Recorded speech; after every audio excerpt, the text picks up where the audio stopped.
শেষ জামানায় দাজ্জালকে হত্যা করার জন্য ঈসা আলাইহিস সালামকে আল্লাহ পাঠাবেন। কোথায় পাঠাবেন শোনেন, সিরিয়ার পূর্ব দিকের সাদা গম্বুজওয়ালা একটা মসজিদে ফজরের নামাজ আরম্ভ হওয়ার কিছুক্ষণ আগে ইমাম মাহদী আলাইহিস সালাম ইমামতিতে যাবেন।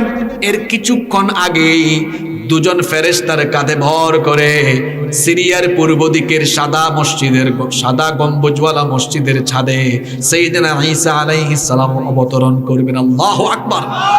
ইমাম মাহদী দেখেই চিনে ফেলবেন, বলবেন আসেন আসেন, আপনি আজকে নামাজে ইমামতি করেন। ঈসা আলাইহিস সালাম তখন বলবেন না না, আমি ইমামতি করব না, আপনি হচ্ছেন গোটা দুনিয়ার মুসলমানদের খলিফা, আপনি হচ্ছেন আমির, আপনি ইমামতি করেন, আমি আপনার পিছনে মুক্তাদি মুসল্লি হব। নামাজ আরম্ভ হয়ে যাবে। ওইদিকে দাজ্জাল তার ৭০,০০০ ইহুদির বাহিনী নিয়ে ইমাম মাহদী এবং মুসলমানদেরকে হত্যা করার জন্য রওনা করে মসজিদ এসে ঘিরে ফেলবে। ওইদিকে দাজ্জাল তো জানে না তার জম চলে এসেছেন, ঈসা চলে এসেছেন, অবতরণ হয়েছে, জানেও না। যখন নামাজ শেষ হবে ঈসা আলাইহিস সালাম এবং ইমাম মাহদী মুসলমানদেরকে ঐক্যবদ্ধ করে যখন দাজ্জালের উদ্দেশ্যে তারাও বের হবেন, তখন দাজ্জাল ঈসা আলাইহিস সালামকে দেখে আল্লাহর হাবিব হাদিসে এমন করে বলেছেন, পানির মধ্যে লবণ পড়লে লবণ কি হয়ে যায়? পানি হয়ে যায়। আল্লাহর নবী বলেছেন দাজ্জাল ঈসা আলাইহিস সালামকে দেখে কাপুরুষের মতো গলে যাওয়ার অবস্থা হবে। কিসের আর যুদ্ধ? দাজ্জাল তখন ঈসা আলাইহিস সালামের ভয়ে পালানো আরম্ভ করবে। আল্লাহু আকবার। পালাতে পালাতে পালাতে পালাতে বর্তমানে ইসরায়েলের অসভ্য এই জারজ রাষ্ট্রের যে রাজধানী তারা ঘোষণা করেছে, তেল আবিবের অদূর নিকটবর্তী জায়গায় লুদ সিটির বাবে লুদে, সেখানে গিয়ে ঈসা আলাইহিস সালাম দাজ্জালকে ধরবেন। তারপরে দাজ্জালকে তিনি সেখানেই কতল করবেন। আল্লাহু আকবার। আর দাজ্জালের ৭০,০০০ বাহিনীর কি খবর? এদেরকে মুসলমানরা, মুসলিম মুজাহিদরা শায়েস্তা করা আরম্ভ করবে। ইহুদি সৈন্যরা যখন গাছের আড়ালে গিয়ে লুকাবে, সেদিন আল্লাহ গাছের জবানও খুলে দিবেন। নবীজি বলেছেন গাছ তখন বলবে, হে আল্লাহর মুজাহিদ, আমার আড়ালে এক ইহুদির বাচ্চা, তারে তুমি ধরো আর জাহান্নামে পাঠাও। আল্লাহু আকবার।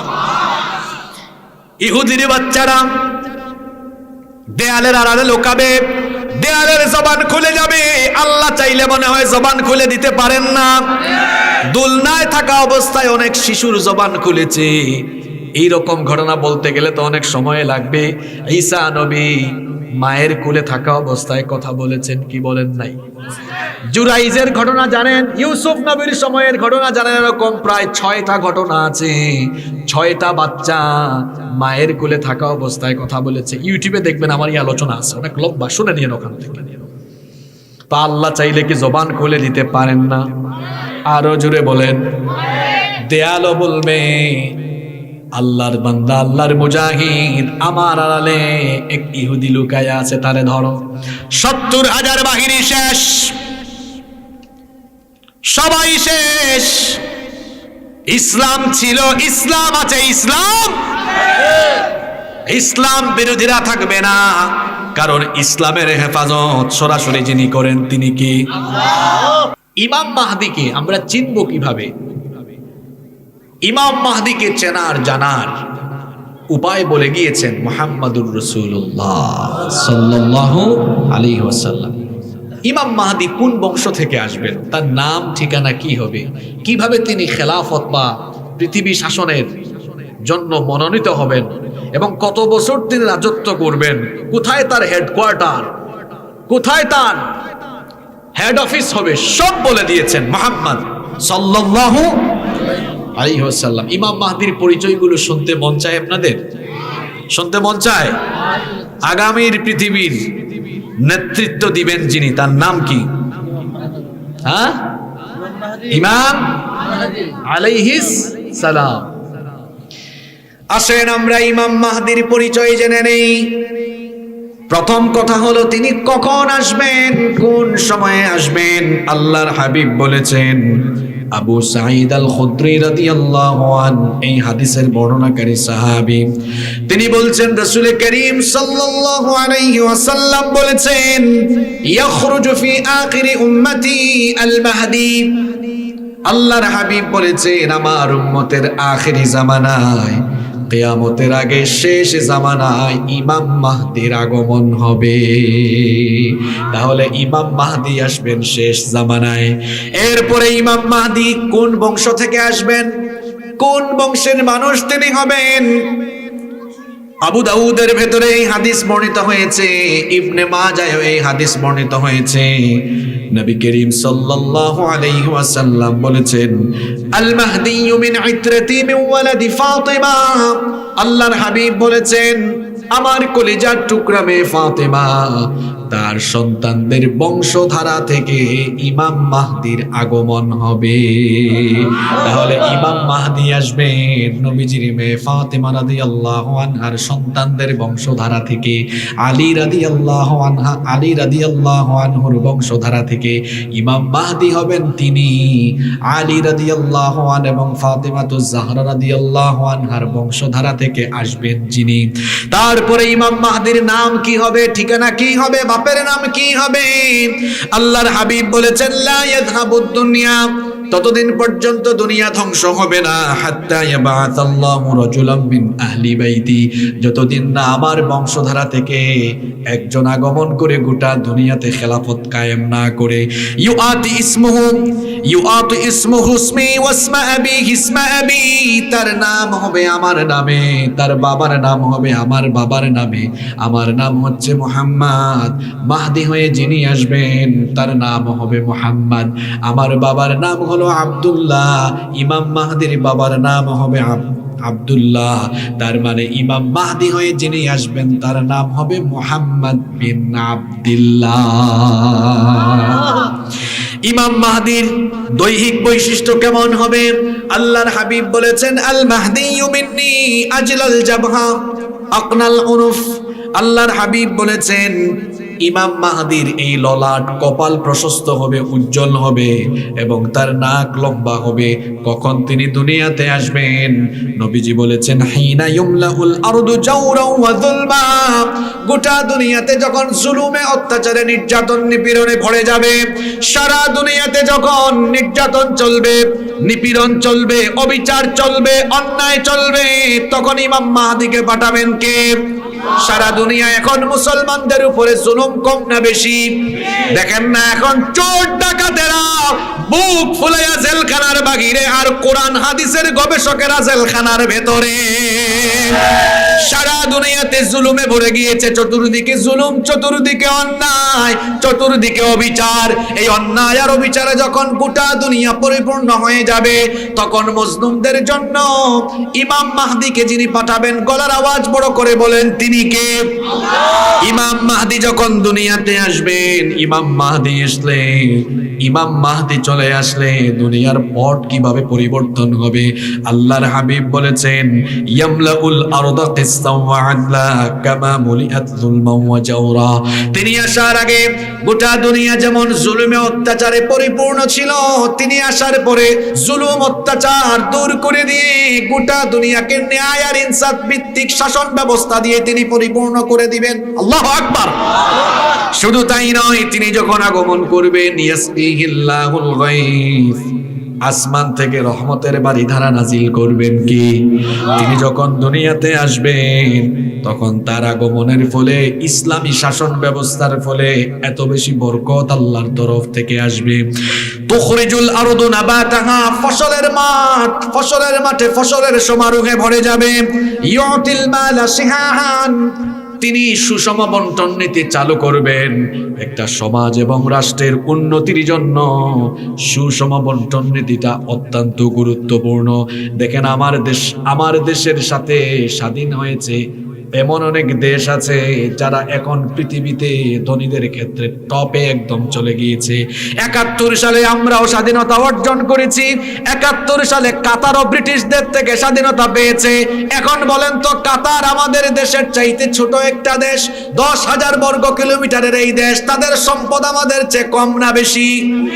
এক ফুটবল বিশ্বকাপে তারা যে পয়সা খরচ করেছে, এটা দিয়ে বাংলাদেশকে কমপক্ষে ১০ বছর চালানো যাবে।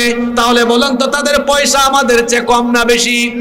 ওখানে আইন কোনো মানুষ বানায় না, সেখানে কোরআনের আবার ১০০ ভাগ আইনও নাই। আইন আছে সামান্য, অল্প একটু আইন আছে। শান্তি অল্পতেও কম না বেশি? অনেক বেশি। সুষম বন্টন নীতি, এটা হলো গুরুত্বপূর্ণ একটা বিষয়। আমার দেশে তো সম্পদের কমতি নাই। আমার বাড়ি সিলেটে, সিলেটে গেলে দেখবেন সেখানে আছে পাথরের খনি। দেশের ৭০% পাথর সরবরাহ হয় সিলেট থেকে। আমার বাড়িও পাথরের এলাকায়, একদম পাথর আর পাথর। নিজের চোখে ছোটবেলা থেকে দেখেছি পাথর খনিজ সম্পদ। আমার দেশে আছে পাথরের খনি, আছে কয়লার খনি, আছে গ্যাসের খনি, চায়ের খনি। এই তো উত্তরবঙ্গে গেলেই দেখবেন হায় রে হায়, মাঠ ভরা ফসল, ধান, আলু। এই যে শীতকাল এসেছে, শীতকালে দেখবেন এই টাঙ্গাইল থেকে আরম্ভ করে পঞ্চগড়, ঠাকুরগাঁও, দিনাজপুর পর্যন্ত ফসলের মাঠে ফসল আর ফসল। রাজশাহীর দিকে গেলে দেখা যায় আমের বাগান আর আমের বাগান, লিচু বাগান, আম বাগান। আমার দেশে সম্পদের অভাব নাই, এত সম্পদ। আসল কথা হলো, আমার দেশে আছে যেমন সম্পদের খনি, এই সম্পদগুলোকে লুটপাট করে খাওয়ার জন্য আছে চোর আর ডাকাতের খনি। এই চোর আর ডাকাতগুলো যদি সুষম বন্টন নীতি কায়েম করত, চোর ডাকাতের পরিবর্তে যদি আল্লাহওয়ালা মানুষরা শাসন ব্যবস্থায় থাকতো, এই দেশে নেয়ামতে নেয়ামতে ভরে যেত। এক একটার চেহারার দিকে তাকাইয়া দেখবেন, চেহারা দেখতেই চোরের মতো লাগে, চেহারাটা দেখতেই চোরের মতো। দেখবেন গাঁজা খাইতে খাইতে গাল ভেঙে গেছে, সিগারেট টানতে টানতে অবস্থা খারাপ, জেনা করতে করতে তার চেহারা শেষ, মদ খাইতে খাইতে শেষ। এই হলো অবস্থা। যদি আল্লাহওয়ালা মানুষরা সমাজ নেতৃত্ব দেয়, তাহলে সমাজের মধ্যে নিয়ামত আল্লাহ দিবেন কম না বেশি? আসতে বলবেন না, জুড়ে বলেন কম না বেশি? ইমাম মাহদির একটা বৈশিষ্ট্য হলো ইউতিল মালা সিহাহান, সুষম বন্টন নীতি চালু হয়ে যাবে তার জামানায়। চুরি থাকবে না, বাটপারি থাকবে না, দুর্নীতি থাকবে না। এখন তো দেখা যায় মাঝে মাঝে রাস্তাঘাটে যেখানে দরকার রড, সেখানে আছে বাঁশ। এই রকম যদি অসম ব্যবস্থাপনা থাকে, অন্যায় থাকে, জুলুম থাকে, দুর্নীতি থাকে, লুটপাট থাকে, তাহলে কখনো জনগণের ভাগ্যের পরিবর্তন আসবে? জনগণের ভাগ্যের পরিবর্তনের জন্য দরকার সুষম বন্টন ব্যবস্থা। সুষম বন্টন ব্যবস্থা ছাড়া সমাজের উন্নয়ন হয় না। ইমাম মাহদির বৈশিষ্ট্য হলো, আল্লাহর হাবিব বলেছেন ইউতিল মালা সিহাহান, সুষম ইনসাফ ভিত্তিক বন্টন নীতি তিনি চালু করবেন, যার কারণে তার জামানায় তাকসুরুল মাশিয়া, গবাদি পশু বেড়ে যাবে। ওয়া তাযুমুল উম্মাহ, তিনি উম্মতকে সুসংহত করবেন, শক্তিশালী করবেন।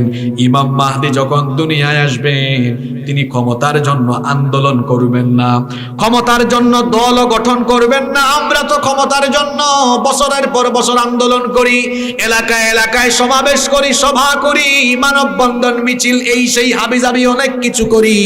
আল্লাহর হাবিব বলেছেন, মাহদি যখন আসবেন, আল্লাহ তাআলা মাহদিকে ফি লাইলাতিন ওয়াহিদা, মাত্র এক রাতে গোটা দুনিয়ার ক্ষমতার মালিক বানায়া দিবে। ইমাম মাহদি তার আত্মপ্রকাশ কোথায় ঘটবে এবার শোনেন। ইমাম মাহদি আল্লাহর পবিত্র ঘর কাবা শরীফ তওয়াফরত অবস্থায় রুকনে ইয়ামানি এবং মাকামে ইব্রাহিমের ঠিক মাঝ বরাবর যখন থাকবেন, মজলুম মুসলমানরা ওই সময় সংকটাপন্ন সময়ে কাবার চত্বরে যারা থাকবেন ওই সময় মাহদিকে দেখেই তারা চিনে ফেলবে। আল্লাহু আকবার। আসল মাহদি আর নকল মাহদির মধ্যে পার্থক্য হলো, আসল মাহদি কখনো নিজে বলবেন না আমি মাহদি, তিনি কখনো বলবেন না আমার হাতে বায়াত করো, বরং উল্টা মানুষ তাকে দেখেই চিনে ফেলবে। ওই সময় কিছু সাইন, কিছু নিদর্শন দেখেই মানুষ তাকে চিনে ফেলবে। যখন মানুষ তাকে দেখেই চিনে ফেলবে, মানুষ তার হাতে বায়াত আরম্ভ করবে। অন্যদিকে মাহদি বিরোধী, ইসলাম বিরোধী কাফির মুশরিক মুনাফিকেরা এই খবর যখন পেয়ে যাবে, তখন ইমাম মাহদিকে হত্যা করার জন্য সম্মিলিত একটা বাহিনী কাবা ঘরের দিকে তারা পাঠাবে। শোনেন, আসল মাহদি আর নকল মাহদি বোঝার পার্থক্য হলো, আসল মাহদি যিনি তাকে কেউ হত্যা করতে পারবে না, আর নকল মাহদিকে যে কোনো উপায়ে হত্যা করা যাবে। এই পর্যন্ত পৃথিবীতে প্রায় 27 থেকে 28 জন নিজেকে ইমাম মাহদি বলে দাবি করেছে। আমার যুবক ভাইরা এখানে আছে, আপনারা গুগলে সার্চ করে দেখবেন, সর্বশেষ যে ব্যক্তি নিজেকে ইমাম মাহদি বলে দাবি করেছিল তার নাম হচ্ছে মুহাম্মদ বিন আবদুল্লাহ আল কাহতানি। 1980 সালে, কত সালে বলেছি? চেয়ারটা একটু উঁচা হইলে ভালো হইতো, আমি আপনাদেরকে ভালো করে দেখতে পারতাম, একটু নিচা হয়ে গেছে। যাই হোক, মুহাম্মদ বিন আবদুল্লাহ আল কাহতানি কত সালে বলেন না, একটু কথা বলেন। টাঙ্গাইলের মানুষ তো এমন না, আমি টাঙ্গাইলে বহু বছর ধরে আসি, এই টাঙ্গাইলের মানুষের সাথে আমার অনেক সুসম্পর্ক, আত্মার সম্পর্ক, ভালোবাসার সম্পর্ক। টাঙ্গাইলের মানুষ তো কথা বলে, তারা আলোচনায় কনসেন্ট্রেট থাকে। এই বাসাইলেও আমি এসেছি, আজকেও এর ব্যতিক্রম হবে না ইনশাআল্লাহ। সর্বশেষ যে ব্যক্তি নিজেকে ইমাম মাহদি দাবি করেছে 1980 সালে, মুহাম্মদ বিন আবদুল্লাহ আল কাহতানি, তখনকার সৌদি গভর্নমেন্ট তাকে হত্যা করার জন্য ফোর্স পাঠিয়েছে, তারা এসে তাকে গুলি করে হত্যা করে ফেলেছে। কিন্তু আসল মাহদিকে হত্যা করার জন্য মাহদি বিরোধী লোকেরা যখন সৈন্য পাঠাবে, আল্লাহর হাবিব বলেছেন, শোনেন, এই হাদিসটি মুসলিম শরীফের মধ্যে বর্ণিত হয়েছে। নবীজি বলেছেন, ইয়াউদু আইদুম বিল বাইত। আমি বড় আশ্চর্য হই, আমি বড় অবাক হই এই কারণে, আল্লাহর ঘরে যখন আমারই বংশ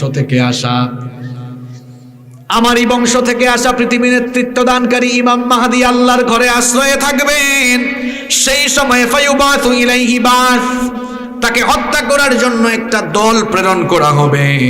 কিন্তু ওই সৈন্য দল যখন ফাইদা কানু বিবাইদাই মিনাল আরদি খুসিফা বিহিম, তারা যখন রওনা দিয়ে বাইদা নামক স্থানে পৌঁছাবে, ওই সৈন্য দলকে মাটির তলায় যিনি ধসায়া দিবেন তিনি কি? তাহলে ইমাম মাহদিকে সরাসরি যিনি হেফাজত করবেন তিনি কি? তার কোনো এসএসএফ নাই। এসএসএফ মানে বুঝেন, special security force. Special security, prime minister কিংবা প্রেসিডেন্ট যখন কোনো এলাকায় যান, দেখবেন পুলিশ র্যাব একদম কুত্তা নিয়ে নেমে যায়। 10 হাত 20 হাত পর পর পুলিশ, ডিএসবি, এসবি, এনএসআই, তারপরে সকল বাহিনী নেমে যায়। আবার রাষ্ট্রের গুরুত্বপূর্ণ পদে থাকা ব্যক্তিদের জন্য আলাদা বাহিনী, এসএসএফ, স্পেশাল সিকিউরিটি ফোর্স। ইমাম মাহদির জন্য দুনিয়ার কোনো ফোর্স থাকবে না।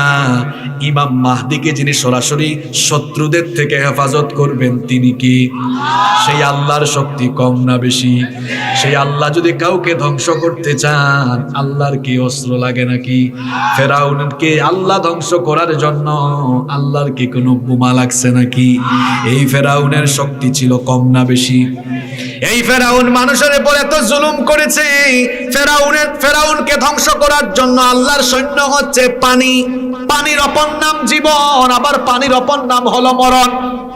নূহ নবীর সময়ে বন্যা দিয়ে, পানি দিয়ে কাফেরদের আন্ডা বাচ্চা সুদ্ধা এদেরকে শেষ করে দিয়েছেন কি?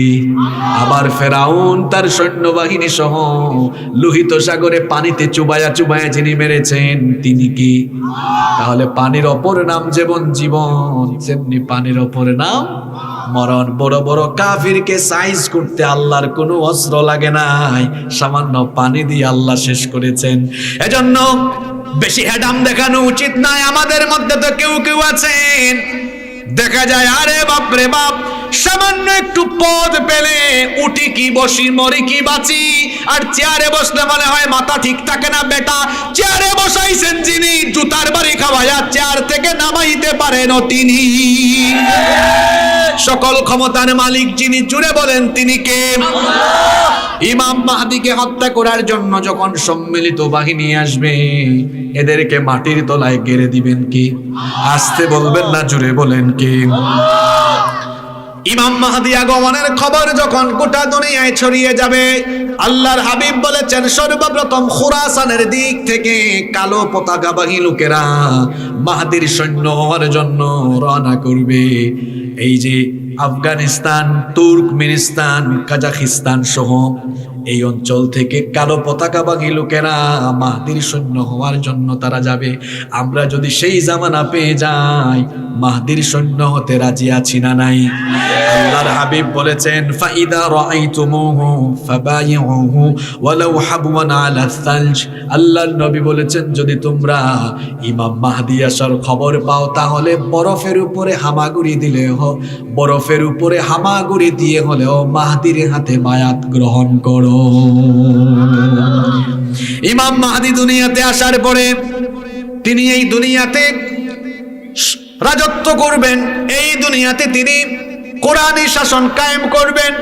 কত বছর শোনেন, আল্লাহর হাবিব বলেছেন ইয়ামলিকু সাবআ সিনিন ওয়া ফি রিওয়ায়াতিন উখরা 9 সিনিন। এক বর্ণনায় এসেছে 7 বছর, আর এক বর্ণনায় এসেছে 9 বছর। এই 7 কিংবা 9 বছর তাকে দিয়ে যিনি রাজত্ব করাবেন তিনি কি? কষ্ট হচ্ছে আপনাদের? ইমাম মাহদি আসবেন, মুসলমানরা আবারও শক্তিশালী, আবারও শক্তিশালী। পৃথিবীতে মুসলমানরাই আবার নেতৃত্ব দিবে। একবার পুরুষরা পৃথিবী নেতৃত্ব দিয়েছিল। ইমাম মাহদি আসবেন, গোটা দুনিয়া মুসলমানরা শাসন করবে। আজকে পশ্চিমা বিশ্ব, আমেরিকা বলছে যে ফিলিস্তিনকে শেষ করে দাও। এখানে আলেম উলামা আছেন।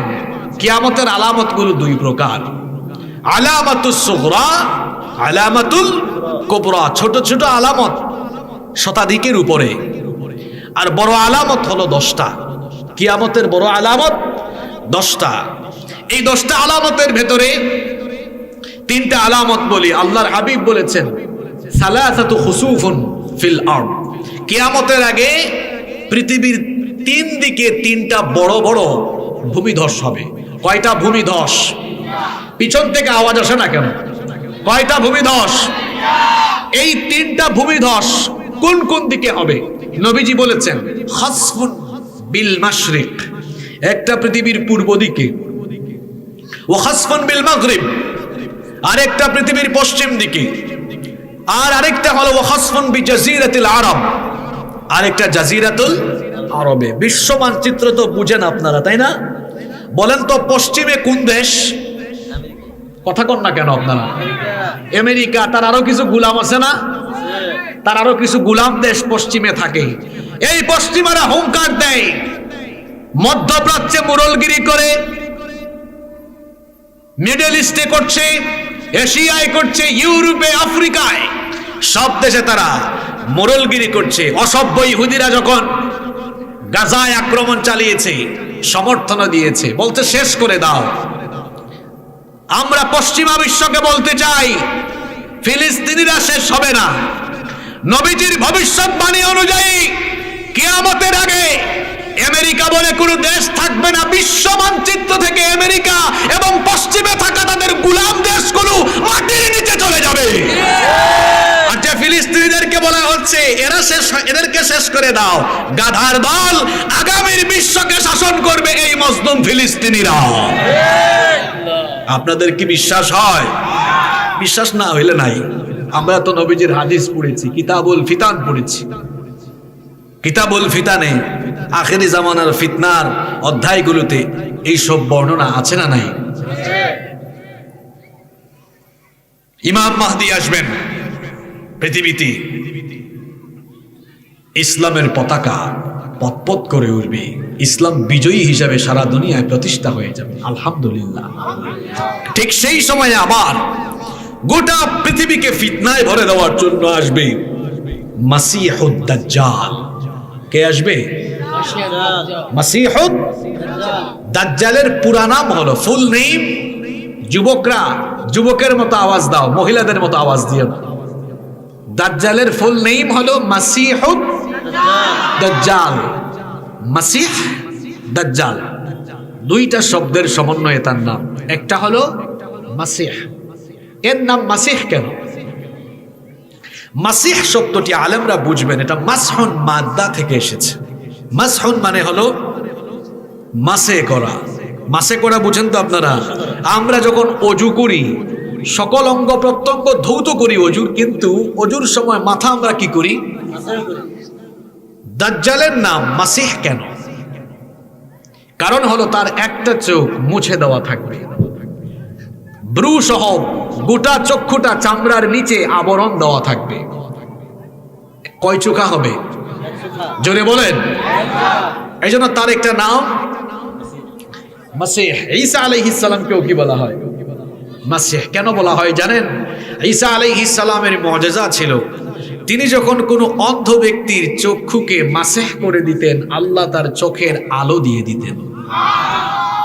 তিনি যখন কোনো কুষ্ঠরোগীর গায়ে হাত বুলিয়ে দিতেন, আল্লাহ ওই ব্যক্তির কুষ্ঠরোগ ভালো করে দিতেন। সুবহানাল্লাহ বাড়িতে গিয়া বলিয়েন। আবার মাসিহ শব্দের আরেকটা অর্থ হলো, কামুস আরবিক ডিকশনারি খুললে দেখবেন মাসিহ শব্দের আরেকটা অর্থ হলো ভূপৃষ্ঠে বিচরণকারী। এই দাজ্জাল মক্কা মদিনা, অন্য আরেকটা হাদিসে এসেছে মসজিদে তুর এবং মসজিদে আকসা, এই চারটি পবিত্র স্থান ছাড়া সারা পৃথিবীতে সে মুহূর্তেই ঘুরে বেড়াতে পারবে এবং মানুষকে ফিতনায় ফেলবে। যেহেতু সে সারা দুনিয়া ভ্রমণ করবে, ভূপৃষ্ঠে বিচরণ করবে, এই জন্য তার নাম হচ্ছে মাসিহ। গেল মাসিহ শব্দের ব্যাখ্যা। তাকে দাজ্জাল বলা হয় কেন? দাজ্জাল শব্দটি আদ-দাজলু মূল ধাতু থেকে এসেছে। এর অর্থ হলো আদ-দাজ্জাল ইয়ানি আল খালাত, মানে হচ্ছে সত্যের সাথে মিথ্যা মিশ্রণ করে দেওয়া, ভণ্ডামি, প্রতারণা, ধোঁকাবাজি। দাজ্জাল হবে মহাভণ্ড, দাজ্জাল হবে মহাপ্রতারক, দাজ্জাল হবে মুখোশধারী। এজন্য আরবিতে তার নাম হচ্ছে, দূরে বলেন, দাজ্জাল। এই দাজ্জাল তাকে চিনবেন কেমনে? দাজ্জালের মোট 12টা বৈশিষ্ট্য। কয়টা বৈশিষ্ট্য? আপনাদের কি কষ্ট হচ্ছে? তাহলে বলেন দাজ্জালের মোট কয়টা বৈশিষ্ট্য? দাজ্জালের মোট 12টা বৈশিষ্ট্য। নাম্বার 1, 1 নাম্বার হলো দাজ্জাল কোনো জিন ভূত থেকে আসবে না। দাজ্জাল দেখতে হবে মানুষের মতো, তবে সাধারণ মানুষের মতো নয়, কিছুটা অস্বাভাবিক আকৃতি তার ভেতরে থাকবে। নাম্বার 2, 2 নাম্বার হলো আল্লাহর হাবিব বলেছেন, আলা ইন্নাল মাসিহাদ দাজ্জাল আওয়ারুল আইন। ও আমার উম্মত শোনো, দাজ্জালের ব্যাপারে সাবধান হও। দাজ্জালের এক চোখ হবে কানা, দাজ্জাল হবে কানা। দাজ্জাল কানা আইনাহু আইনাবাতুন তাফিয়া, চোখ হবে ফুলা আঙ্গুরের মতো। 3 নাম্বার হলো আল্লাহর হাবিব বলেছেন, ইন্নাহু শাবুন কাতাত, সে হবে বিশাল আকৃতির এক যুবক। নাম্বার 4, 4 নাম্বার হলো আন্নাহু আহমার, তার গায়ের চামড়া হবে লাল। অন্য বর্ণনায় এসেছে সে তো বর্ডার অধিকারী হবে। নাম্বার 5, 5 নাম্বার হলো আন্নাহু জাদুশ শার, চুল হবে অস্বাভাবিক কুকরানো। টাঙ্গাইলে আপনারা কুকরা চুলকে কি বলেন? কুকরাই বলেন না? দাজ্জালের চুল হবে কুকরানো। নাম্বার 6, 6 নাম্বার হলো ইন্না মাসিহাদ দাজ্জাল রাজুলুন কাসীরুন আফহাজ, দাজ্জাল হবে বেটে। বেটেকে আপনারা আঞ্চলিক ভাষায় কি বলেন? খাটো। শুদ্ধ ভাষা এটা। ওই নোয়াখালীতে বলে বাইট্টা, আমাদের সিলেটে বলে বাট্টি। কি বলে? দাজ্জাল হবে খাটো, দাজ্জাল হবে বেটে। শুধু যে খাটো আর বেটে হবে তাই নয়, দাজ্জাল হবে আফহাজ। আফহাজ ইয়ানি হুয়াল্লাযী ইযা মাশা বা'দা বাইনা রিজলাইহি কাল মুখতাইন।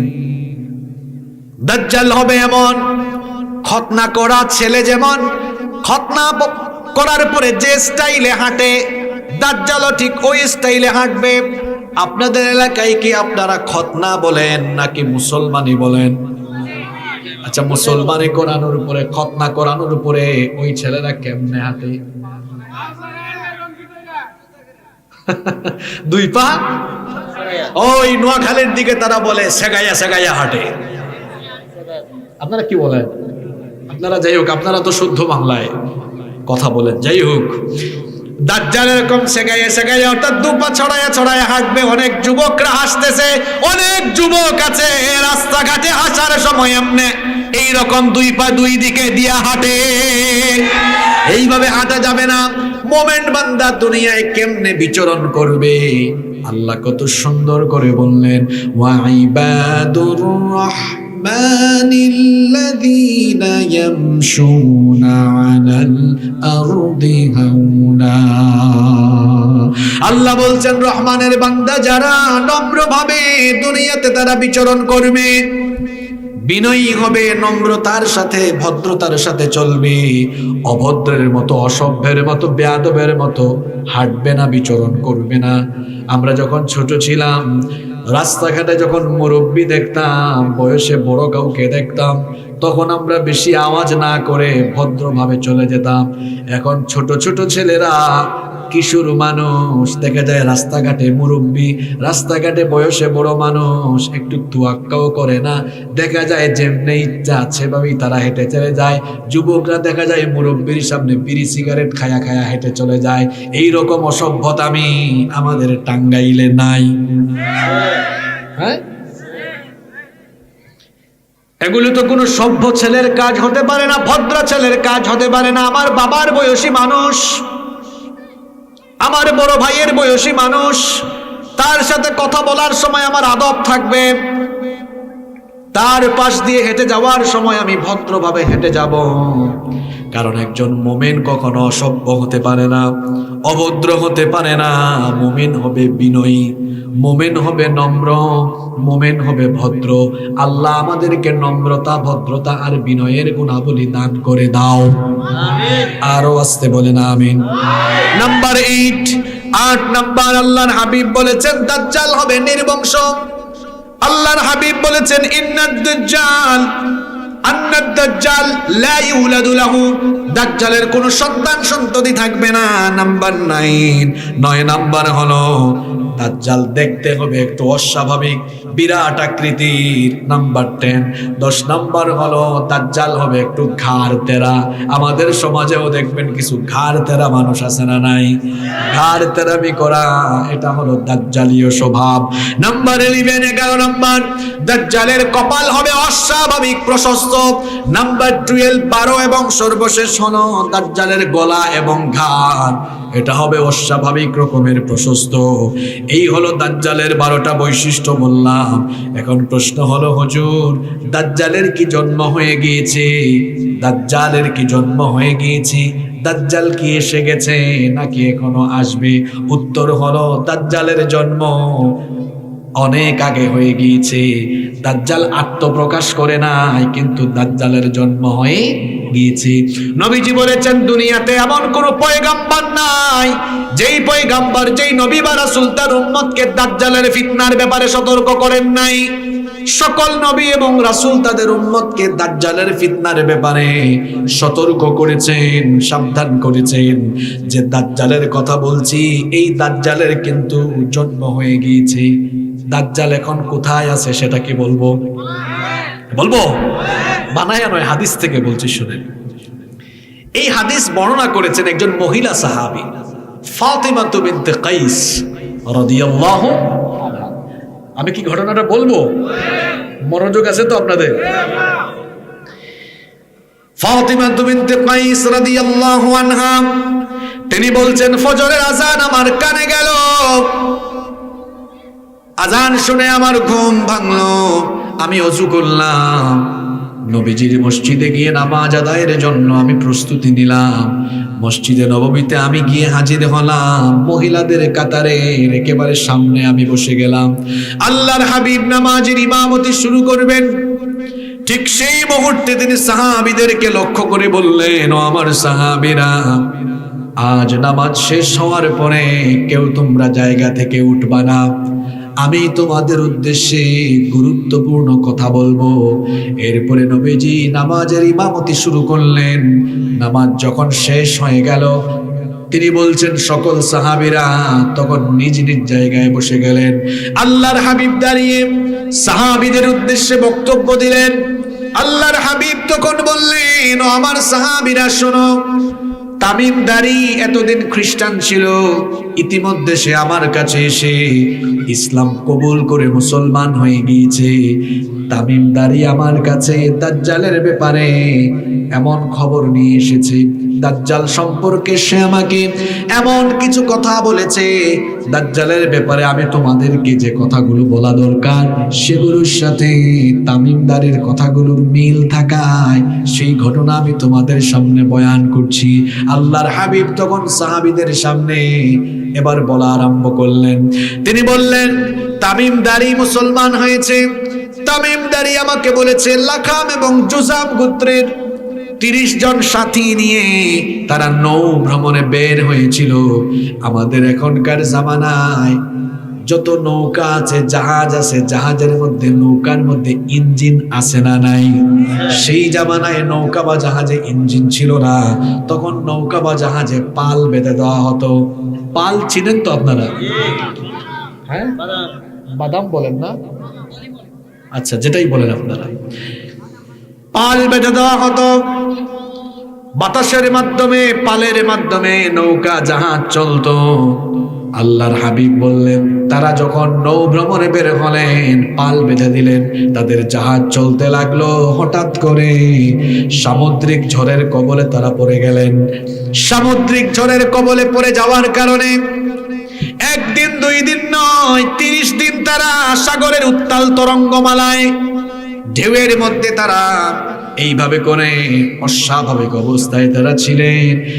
1 মাস পরে একদিন আসরের পরে সন্ধ্যার কিছুক্ষণ আগে একটি অচিন দ্বীপে তাদের জাহাজ গিয়ে অবতরণ করলো।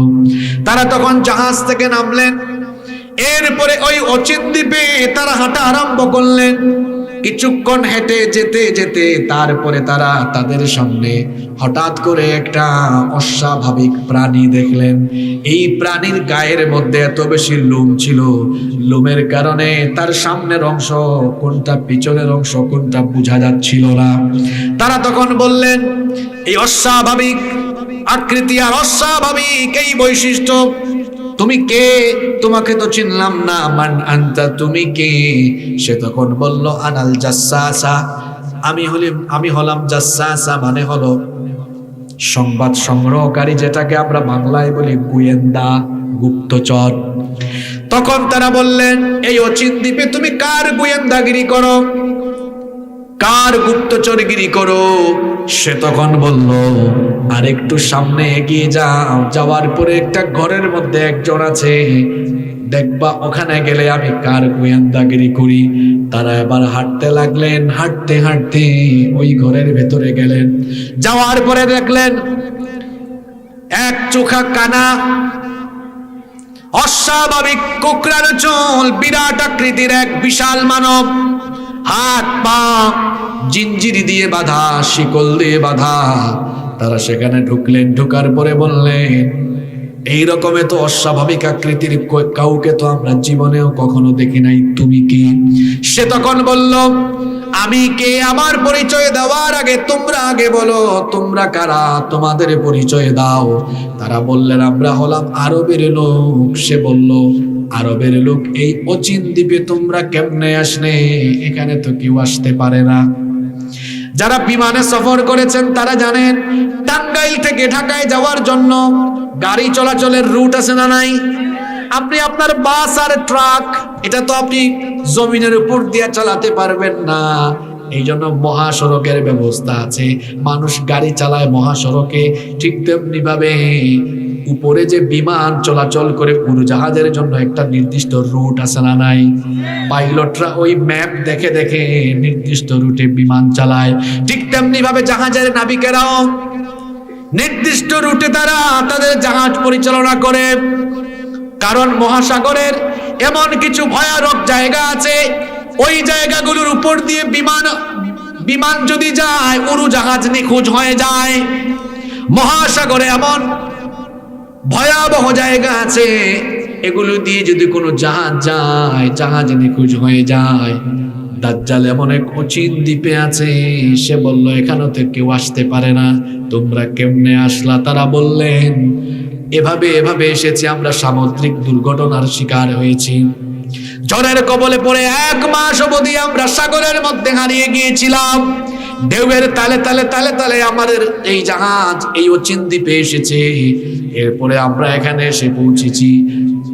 এবার বলো তুমি কি, তোমার পরিচয় দাও। সে বলল আমার পরিচয় দিব পরে, আগে আমার 3টা প্রশ্নের উত্তর তোমরা দাও।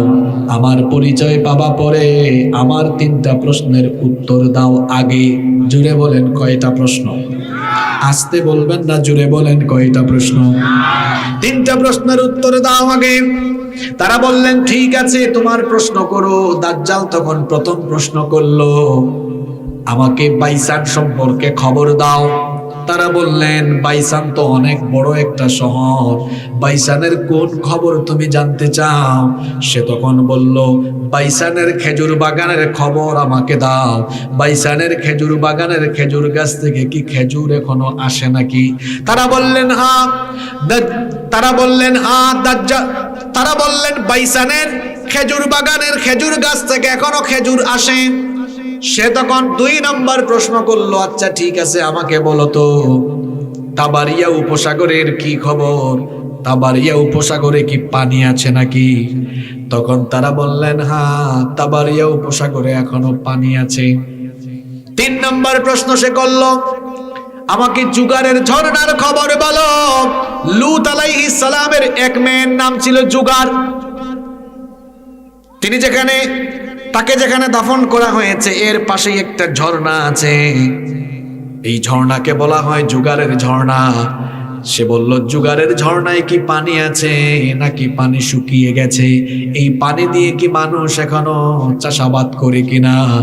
তখন তারা বললেন জুগারের ঝর্ণায় এখনো পানি আছে, সেই পানি দিয়ে মানুষ এখনো চাষাবাদ করে। দাজ্জাল যে 3টা প্রশ্ন করলো, 3টা প্রশ্নের উত্তর তারা দিয়ে দিলেন। তারা বললেন ঠিক আছে, এবার তোমার পরিচয় দাও। সে তখন বলল ঠিক আছে, পরিচয়টা দিচ্ছি, আরো একটা খবর বলো। তোমরা তো আরবের মানুষ, আরবে একজন নবী আসার কথা ছিল, তিনি কি এসেছেন নাকি? তারা বললেন হ্যাঁ এসেছেন। সে বলল তিনি এখন কোথায় আছেন? তারা বললেন তিনি এখন মদিনায় আছেন। সে আরো জানতে চাইল তিনি কি কোনো যুদ্ধে অবতীর্ণ হয়েছেন নাকি? তারা বললেন হ্যাঁ। সে জিজ্ঞেস করলো কে বিজয়ী হয়েছে? তারা বললেন নবীজি বিজয়ী হয়েছেন। সে বলল হ্যাঁ, এমনটাই তো হওয়ার কথা, তাকে যারা অনুসরণ করবে তারাই কল্যাণের ভেতরে থাকবে। তারা এবারে বললেন এক এক করে তুমি তোমার সকল প্রশ্ন করে ফেলেছো, এবার তোমার পরিচয় দাও। সে তখন বলল আমি হচ্ছি আনা মাসীহুদ দাজ্জাল, আমি হচ্ছি মাসীহুদ দাজ্জাল। তখন তারা বললেন তো তুমি যদি দাজ্জাল হও তো এখানে তুমি কি করো? সে তখন বলল এখানে আল্লাহ এই অচিন দ্বীপে আমাকে বন্দী করে রেখেছেন, কিন্তু খুব শীঘ্রই আমি জামিন পাবো, আমি বন্ধন মুক্ত হব, আমার শিকল খুলে দেওয়া হবে। তারা জানতে চাইলেন দাজ্জাল তোমার শিকল যখন খুলে দেওয়া হবে, দেখেন আমি যে কথাটা বললাম এটা হাদিসের মধ্যে এসেছে, মুসলিম শরীফের 5228 নম্বর হাদিস। নবীজি বলেছেন ইন্নাহু ফি বাহরিশ শাম আও ফি বাহরিল ইয়ামান। আল্লাহর হাবিব বলেছেন দাজ্জাল শাম অথবা ইয়ামেনের কোনো অচিন দ্বীপের ভেতরে আছে। সে তখন বলল আমি খুব শীঘ্রই আত্মপ্রকাশ করব। তখন তারা বললেন কোন সময় তুমি আত্মপ্রকাশ করবে? দুনিয়ায় তুমি কোন দিন সরাসরি আত্মপ্রকাশ করে ফিতনা ছড়াবে? সে তখন বলল আমি যে কোন সময় যাব সেটা তো 3টা প্রশ্নের মাধ্যমে আলামত বলে দিয়েছি। তারা কিছু বুঝলেন না, বললেন বুঝলাম না, একটু বুঝায় বলো। সে তখন বলল তোমাদেরকে প্রথম প্রশ্ন করেছিলাম বাইসানের খেজুর বাগানের খেজুর গাছে কি এখনো খেজুর ফলে নাকি? তোমরা বলেছো হ্যাঁ খেজুর ফলে, কিন্তু খুব শীঘ্রই বাইসানের খেজুর বাগানের সব খেজুর গাছ মরে যাবে, একটা খেজুর গাছও থাকবে না। বাইসানের খেজুর বাগানে যখন একটা খেজুর গাছও থাকবে না, তখন আমি আত্মপ্রকাশ করব। এখন দুনিয়ার খবর জানার জন্য টাঙ্গাইলে থেকেও জানার সুযোগ আছে না নাই? গুগল ম্যাপে যান, ইউটিউবে যান, গিয়ে আপনি বাইসানের খেজুর বাগান তালাশ করেন। গুগল শরীফ আছে না? বাইসান এটা কোন জায়গায়? বর্তমানে এই বাইসান নামক এই জায়গাটা ইসরায়েলের ইহুদিরা দখল করে ফেলেছে। এবং বাইসানের খেজুর বাগানে বাইসানের মূল একটা খেজুর গাছও নাই। ইহুদিরা মরক্কো থেকে কিছু খেজুর গাছ এনে লাগিয়েছে, কিন্তু বাইসানের খেজুর বাগানের একটা খেজুর গাছও এখন আর কথা কর না কেন? দাজ্জাল 2 নাম্বার প্রশ্ন করেছিল, তাবারিয়া উপসাগরের কি খবর? তারা বলেছিলেন এখনো পানি আছে। দাজ্জাল বলল খুব শীঘ্রই তাবারিয়া উপসাগরের সকল পানি শুকিয়ে যাবে, আর তখন আমার আত্মপ্রকাশ ঘটবে।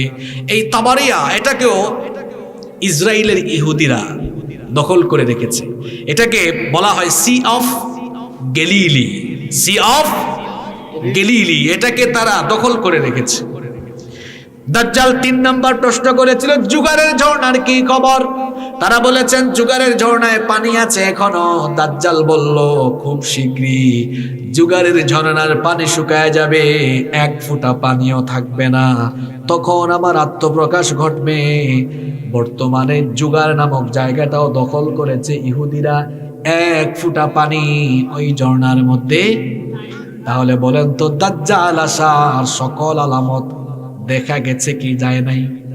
তার মানে দাজ্জাল আসার সময় খুব নিকটবর্তী। এখানে আরেকটা তথ্য আপনাদেরকে দিই, দাজ্জাল আসার সাথে যে স্থানগুলো সম্পর্কিত, আলামতগুলো সম্পর্কিত, এই সব কয়টা জায়গা দখল করেছে এখন কারা?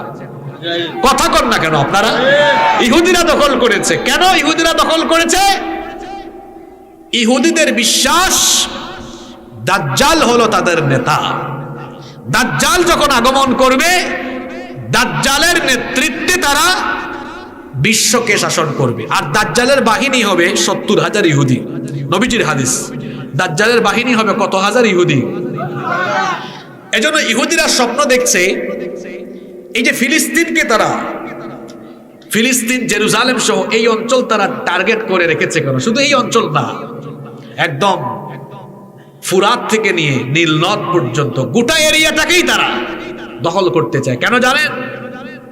তাদের বিশ্বাস হলো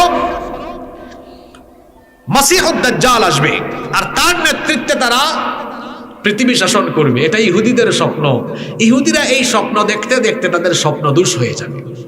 এই স্বপ্ন তাদের দুঃস্বপ্নই থেকে যাবে। পৃথিবীকে তারা শাসন করতে পারবে না, বরং দাজ্জাল এবং দাজ্জালের অনুসারী এই ইহুদিদের কবর হবে এই ফিলিস্তিনের ভূমি, ইনশাআল্লাহ। দাজ্জাল এই পৃথিবীতে আসার সময় হয়ে গিয়েছে। তারা জানতে চাইলেন, আচ্ছা তুমি যখন দুনিয়াতে যাবে, তুমি দুনিয়ায় কতদিন থাকবে? কষ্ট হচ্ছে আপনাদের? দাজ্জাল তখন বলল, দুনিয়াতে আমি 40 দিন থাকব, 40 দিন আমি অবস্থান করব। জুড়ে বলেন কতদিন? 40 দিন। তবে স্বাভাবিক 40 দিন নয়, আমার প্রথম দিন হবে 1 বছরের সমান, প্রথম দিন হবে, দ্বিতীয় দিন হবে 1 মাসের সমান, দ্বিতীয় দিনটা হবে, তৃতীয় দিন হবে 1 সপ্তাহের সমান। 40 থেকে 3 চলে গেলে থাকে কত? 37। বাদ বাকি 37 দিন হবে স্বাভাবিক দিনের মতো। প্রথম 3 দিন, প্রথম দিন হবে কত দিনের সমান? দ্বিতীয় দিন হবে 1 মাসের সমান, তৃতীয় দিন হবে। নবীজির সাহাবীরা নবীজিকে বললেন, ওগো আল্লাহর নবী, দাজ্জালের প্রথম দিন যদি 1 বছরের সমান হয়, তো আমরা নামাজ পড়বো কিভাবে? আল্লাহর নবী তখন বললেন, সময়টা তো বড় কঠিন হবে, তখন তোমরা অনুমান করে করে নামাজ আদায় করে নিও। দাজ্জাল তাকে প্রশ্ন করা হলো, আচ্ছা তুমি কি গোটা দুনিয়াতে ঘুরে বেড়াবে? দাজ্জাল বলল, না, মক্কা আর মদিনায় আমি যেতে পারবো না। দাজ্জাল যখন মক্কায় ঢুকতে চাইবে, তখন আল্লাহর ফেরেশতারা দাজ্জালকে তলোয়ার দিয়ে ভাগায় দিবে। আল্লাহু আকবার। আবার নবীজির পবিত্র শহর মদিনায় ঢুকতে চাইবে, ফেরেশতারা সেখান থেকেও ভাগায় দিবে। নবী যখন বক্তৃতা করছিলেন, হাতে লাঠি ছিল, লাঠি দিয়ে মাটিতে আঘাত করেছিলেন তিনবার আঘাত করে বলেছিলেন হাদিহি তয়্যিবা, হাদিহি তয়্যিবা, হাদিহি তয়্যিবা। নবীজি তিনবার লাঠি দিয়ে মাটিতে আঘাত করে বলেছিলেন, এটা আমার পবিত্র শহর, এটা আমার পবিত্র শহর, এটা আমার পবিত্র শহর। শহরকে দাজ্জালের ফিতনা থেকে হেফাজত করবেন কি? আবার অন্য আরেকটা হাদিসে এসেছে, মসজিদে তুর এবং মসজিদে আকসা, এই দুইটা মসজিদেও দাজ্জাল ঢুকতে পারবে না। আর দাজ্জাল এই পৃথিবীতে যখন আসবে, কিভাবে সে ফিতনা ছড়াবে? দাজ্জালকে আল্লাহ কিছু অলৌকিক ক্ষমতা দিবেন।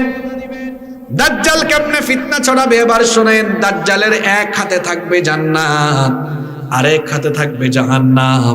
দাজ্জালের এক হাতে জান্নাত, আরেক হাতে জাহান্নাম। এটা আসল না নকল? এটা আসল না ফেক?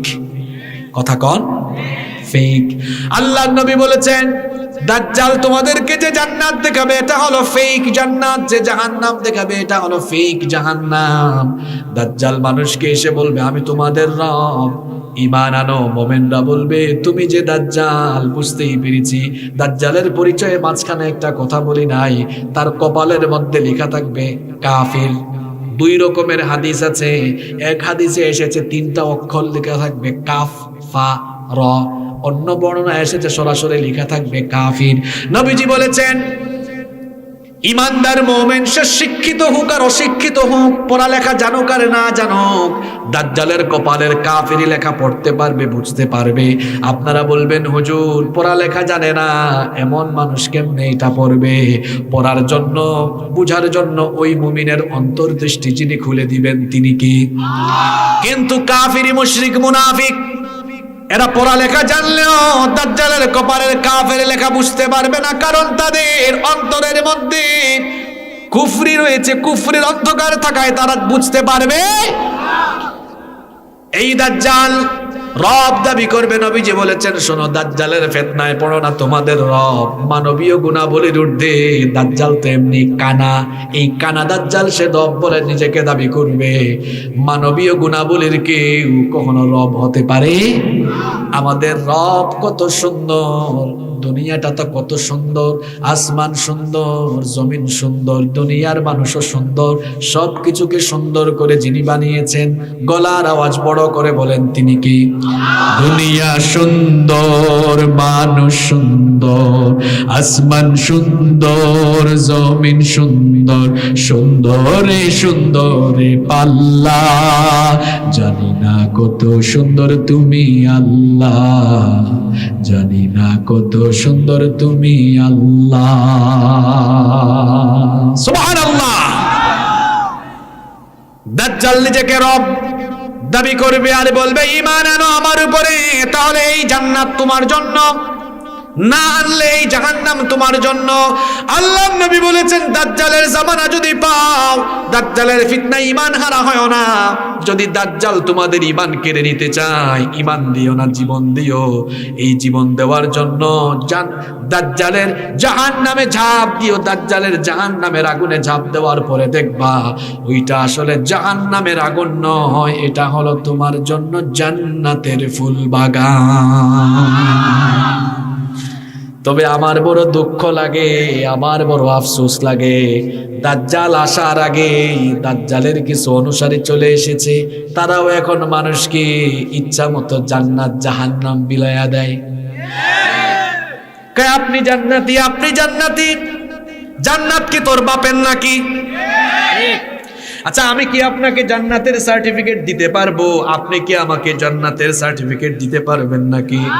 হ্যাঁ, আমরা এভাবে বলতে পারি, আল্লাহ আমার ভাইকে জান্নাতি বানিয়ে দেন, আল্লাহ ওনাকে জান্নাতি বানিয়ে দেন, আল্লাহ আপনাদেরকে জান্নাতি বানিয়ে দেন। আপনারা আমার জন্য দোয়া করতে পারেন, আল্লাহ হুজুরকে জান্নাতি বানিয়ে দেন। আমরা চাইতে পারি, দোয়া করতে পারি, কামনা করতে পারি কার কাছে? কিন্তু আমরা তো কাউকে জান্নাতের মালিক বানায় দিতে পারবো না, কারণ জান্নাত জাহান্নামের ফয়সালাকারী কে? আল্লাহ যদি দুনিয়ার সবাইকে জান্নাতে দিয়ে দেন, আমাদের কি দুঃখ আছে নাকি? আবার আল্লাহ যদি সবাইকে জাহান্নামীও বানান, আমাদের ইন্টারফেয়ারের কিচ্ছু নাই, কারণ সকল ইখতিয়ার কার? আল্লাহ। নবীজি একদিন খুতবা দিচ্ছেন, ভাষণ দিচ্ছেন, বললেন আমার আবু বকর জান্নাতি, আমার ওমর জান্নাতি, আমার ওসমান জান্নাতি, আলীও জান্নাতি। এই রকম নবীজি 10 জন সাহাবীর নাম বললেন। জুড়ে বলেন কয়জন? 10 জন সাহাবীর নাম বলার পরে নবীজি বললেন আমার এই 10 জন সাহাবীকে জান্নাতের সুসংবাদ যিনি দিয়েছেন তিনি কে? জান্নাতের সুসংবাদ প্রাপ্ত 10 জন সাহাবী আছেন, এর বাহিরে আমরা কাউকে কেউ জান্নাতি বানায় দিতে পারবো? আখেরি জামানায় এমন কিছু আলেম বের হবে, দাজ্জালি স্টাইলের আলেম। এদের ব্যাপারে নবীজি বলেছেন উলামাউহুম শাররুম মান তাহতা আদিমিস সামা। আসমানের নিচে জমিনের উপরে এরা হবে নিকৃষ্ট। এরা হক কথা বলবে না, যেটা বলা দরকার সেটা বলবে না। দেখা যাবে ফাসিক ফুজ্জারদের পদলেহন করে, ফাসিক ফুজ্জারদের পা চাটা গোলাম হয়ে ইসলামের মুখোশ পরে ইসলামের সাথেই বেঈমানি করবে, গাদ্দারি করবে। কিছু কিছু আলেম দিয়ে জাহান্নাম উদ্বোধন করা হবে, জাহান্নাম উদ্বোধন করা হবে আলেম দিয়ে। কোন আলেম? যারা উলামায়ে সু, যারা উলামার বেশ ধরে লেবাস ধরে ফাসিক ফুজ্জারদের পা চাটা গোলামি করে, যারা ইসলামের ক্ষতি সাধন করবে, যারা কিতমানে ইলম, ইলম জানার পরেও ইলমকে গোপন করবে, যারা জ্ঞান গোপন করবে, যারা সত্য কথা কোরআনের কথাগুলো গোপন করবে, তাদেরকে দিয়ে জাহান্নামকে উদ্বোধন করা হবে। এই কথাগুলো বলেছেন মুহাম্মদ, সবাই পড়েন সাল্লাল্লাহু আলাইহি ওয়াসাল্লাম। আল্লাহ তাআলা এই রকমের ফিতনা থেকে আমাদেরকে বাঁচায় রাখেন, বলেন আমিন। এরপরে শুনেন, দাজ্জালকে আল্লাহ আরো কিছু অলৌকিক ক্ষমতা দিবেন। দাজ্জালের এক হাতে থাকবে স্বচ্ছ পানি, এক হাতে থাকবে স্বচ্ছ পানির নহর। দাজ্জালের আরেক হাতে থাকবে আগুনের নহর। আল্লাহর নবী বলেছেন ওইটাও হলো ফেক, যেটা থাকবে স্বচ্ছ পানির নহর ওইটাই হবে আগুনের নহর, আর যেটা হবে আগুনের নহর ওইটাই হবে স্বচ্ছ পানির নহর।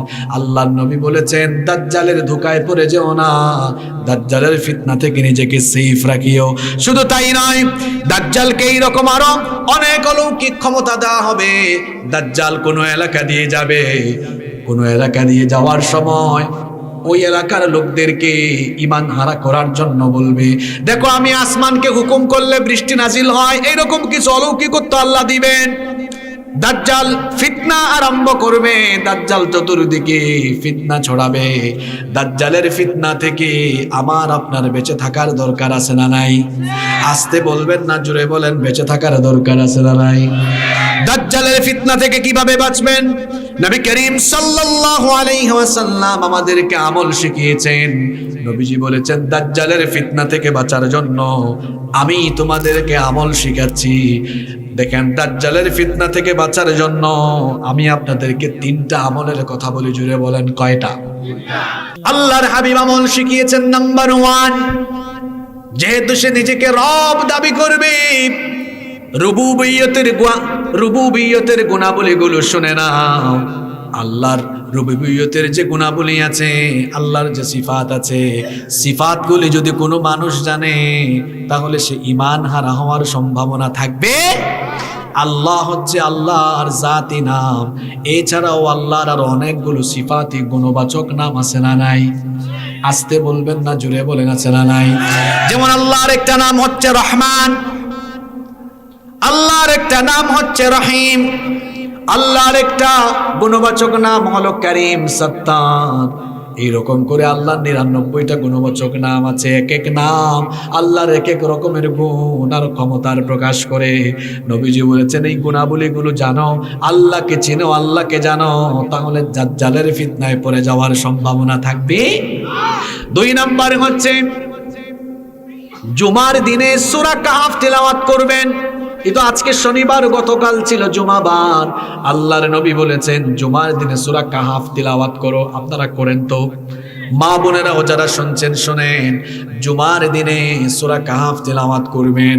সূরা কাহাফের প্রথম 10টা আয়াত মুখস্থ করবেন, শেষের 10টা আয়াত মুখস্থ করবেন। যদি পারেন পুরাটা মুখস্থ করবেন। যে ব্যক্তি জুমার দিনে সূরা কাহাফ তিলাওয়াত করে তাকে দাজ্জালের ফিতনা থেকে যিনি বাঁচায়া দিবেন তিনি কে? 3 নাম্বার আমল হলো, আমরা যখন সালাত আদায় করি, শেষ বৈঠকে নামাজ শেষ করার সময় আমরা শেষ বৈঠকে তাশাহুদ পড়ি, দুরুদ পড়ি, দোয়ায়ে মাসুরা পড়ি। সালাম ফেরানোর আগে আল্লাহর নবী বলেছেন 4টা বিষয় থেকে আল্লাহর কাছে আশ্রয় চাও, 4টা বিষয় থেকে আল্লাহর কাছে পানাহ চাও। আল্লাহুম্মা ইন্নী আউযু বিকা মিন আযাবি জাহান্নাম ওয়া মিন আযাবিল কবর ওয়া মিন ফিতনাতিল মাহইয়া ওয়াল মামাত ওয়া মিন ফিতনাতিল মাসীহিদ দাজ্জাল। সালাম ফেরানোর আগে এই 4টা বিষয়ে আশ্রয় চাইতে হবে। কার কাছে? এই দোয়াটা কার কার মুখস্থ আছে দেখি হাত তুলেন তো। হায় আল্লাহ, এত কম। বাকিরা কি করে না? নামাজের কোনো খবর নাই না? এই দোয়াগুলো কঠিন না, অনেক ইজি, সহজ। 1-1.5 লাইন মুখস্থ করতে পারবেন না? দেখে আমার সাথে সবাই মহব্বতে বলেন তো আল্লাহুম্মা। আর একটু জোরে বলা যাবে? আল্লাহুম্মা ইন্নী আউযু বিকা মিন আযাবি জাহান্নাম ওয়া মিন আযাবিল কবর ওয়া মিন ফিতনাতিল মাহইয়া ওয়াল মামাত ওয়া মিন ফিতনাতিল মাসীহিদ দাজ্জাল। কি সুন্দর দোয়া! আল্লাহুম্মা ইন্নী আউযু বিকা মিন আযাবি জাহান্নাম। হে আল্লাহ, তুমি আমাকে জাহান্নামের আযাব থেকে বাঁচাও। ওয়া মিন আযাবিল কবর, কবরের শাস্তি থেকে বাঁচাও। ওয়া মিন ফিতনাতিল মাহইয়া ওয়াল মামাত, জীবন মৃত্যুর ফিতনা থেকে বাঁচাও। 4 নাম্বার হলো ওয়া মিন ফিতনাতিল মাসীহিদ দাজ্জাল, দাজ্জালের ফিতনা থেকে বাঁচাও। বলেন আমিন। এই দাজ্জালের ফিতনা থেকে বাঁচার জন্য এই দোয়াটা করতে পারবেন তো? এই দাজ্জাল এসে ফিতনা ছড়াবে গোটা দুনিয়ায়। আপনারা ঘটনাটা শুনতেছেন তো? শেষের দিকে চলে আসছি। এই দাজ্জাল গোটা পৃথিবীতে ফিতনা ছড়াবে। এই দাজ্জালের জম হিসাবে দুনিয়াতে তখন আল্লাহ পাঠাবেন ঈসা আলাইহিস সালাম। সুবহানাল্লাহ পড়েন। ঈসা আলাইহিস সালাম এমন একজন নবী, তিনি এখনো ইন্তেকাল করেন নাই, মারা যান নাই। পূর্ববর্তী অনেক নবী আমাদের নবীর উম্মত হওয়ার জন্য দোয়া করেছেন। তারা বলেছেন আল্লাহ আমাদেরকে নবী না বানায়া আখেরের নবীর উম্মত যদি বানাতে তাহলে সেটাই ভালো হতো। ঈসা আলাইহিস সালাম তিনি এই দোয়া করেছেন। ঈসা নবী নাছরবান্দা নবী, দোয়া করেছেন, আল্লাহ দোয়া কবুল করেছেন। ইহুদিরা ঈসা নবীকে হত্যা করার জন্য, ইহুদি খ্রিস্টানরা তো ধারণা করে ঈসা নবীকে শুলে চড়ায়া হত্যা করা হয়েছে। আসলে যাকে শুলে চড়ানো হয়েছে ওই ব্যক্তিকে আল্লাহ ঈসা নবীর সুরত দিয়েছেন, আর আসল ঈসাকে আল্লাহ আসমানে উঠাইয়া নিয়েছেন। ইহুদি খ্রিস্টানরা আছে মিসা নিয়ে, আমরা আছি ঈসা নিয়ে। কথা বুঝছেন? ইহুদি আর খ্রিস্টানরা আছে মিসা নিয়ে, আমরা আছি ঈসা নিয়ে। ঈসা আলাইহিস সালাম মারা যান নাই,